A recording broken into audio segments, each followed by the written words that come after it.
নমস্কাৰ, অভিজ্ঞল চেনেললৈ সকলোকে স্বাগতম জনাইছোঁ। আজি মই আপোনালোকলৈ অন্য এটা ভিডিঅ' লৈ আহিছোঁ। আজি মই চিকেনৰ এটা ৰেচিপি শ্বেয়াৰ কৰিবলৈ লৈছোঁ। ব'লকচোন তেন্তে ভিডিঅ'টো আৰম্ভ কৰোঁ। মই এতিয়া চিকেন ৰান্ধিছোঁ। চিকেন মেৰিনেট কৰি আজি খোৱা নহ'ল বাৰু, আপোনালোককো দেখুওৱা নাই, সেইকাৰণে লগালগ মই মাংসখিনি ফ্ৰাই কৰি আছোঁ। মছলা গোটেই মছলাখিনিয়ে দিছোঁ বাৰু, ৰেড চিলি, ধনিয়া পাউডাৰ, জিৰা গুড়ি, মানে গৰম মছলা যিখিনি উপকৰণ লাগে মানে সেইখিনি সম্পূৰ্ণকৈ দি দিছোঁ আৰু শেষত মই এতিয়া অকণমান দেৰি এনেকৈ ৰাখিম। তাৰপিছতে আলু এড কৰিম। কালাৰটো দেখিছোঁ নহয় কিমান ধুনীয়া হৈছে। আলুখিনি এড কৰিম। আলু এতিয়া মই এড কৰিলোঁ। আলু মিডিয়াম চাইজৰ মই দুটা কাটি ৰাখিছিলোঁ।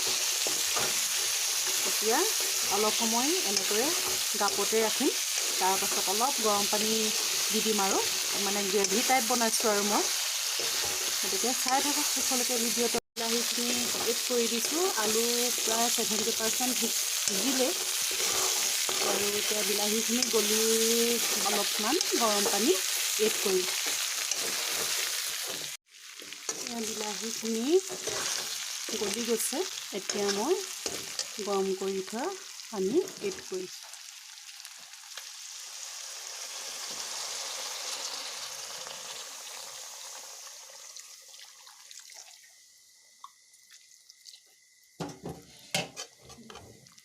যিমানটো পানী খায় আপোনালোকে সিমান জোখতে দিব পাৰিব।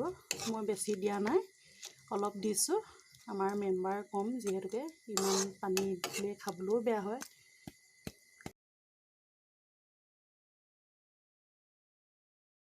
আমাৰ মাংসৰ তৰকাৰীখন ধুনীয়াকৈ নমাব হৈছেগৈ আৰু আমাৰ মাংসৰ তৰকাৰী